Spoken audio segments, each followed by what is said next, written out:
Bienvenue sur ce rapide module sur l'analyse de marché, l'analyse des recherches sur Google.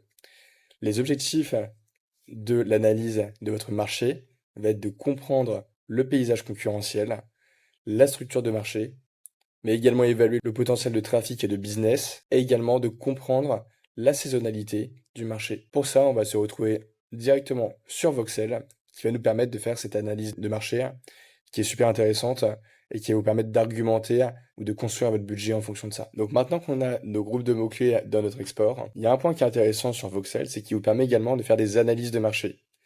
Donc pour ça, on a juste à cliquer sur l'onglet Insights et on va récupérer beaucoup d'informations sur le marché, donc des infos un peu plus macro sur l'ensemble du marché en search. Donc ici, je vois que j'ai plus de 2000 mots-clés, donc 2248. Le volume des recherches mensuelles sur les mots-clés que j'ai, qui est de 386 000 recherches mensuelles, et le potentiel de trafic, si je suis entre la position 1 et 3, va être de 72 000 personnes par mois. Bon, encore une fois, il y a encore un tri à faire, donc l'ensemble de ce trafic n'est pas pertinent. Mais déjà, ça permet d'avoir une première idée. On a ici donc le market demand.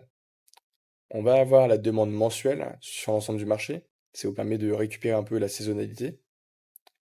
Vous allez avoir la tendance du marché sur les 3 dernières années.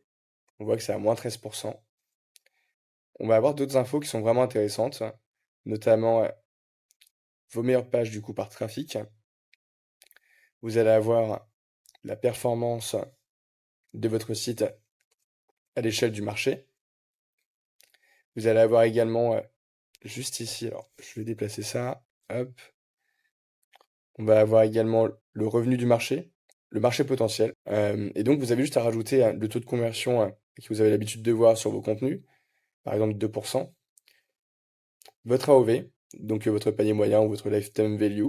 Si elle est à 1000 euros par exemple, on peut voir le potentiel récupérable sur le marché. Il y a d'autres infos qui sont intéressantes, notamment au niveau de la concurrence.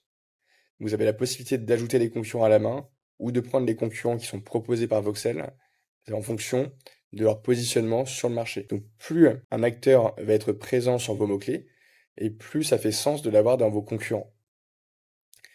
On va juste ici et on récupère le paysage concurrentiel. On voit qu'il y a Wikipédia, ça c'est pas très pertinent. Ce qu'on peut faire, c'est qu'on peut l'enlever juste ici. Hop. Google.com, c'est pareil.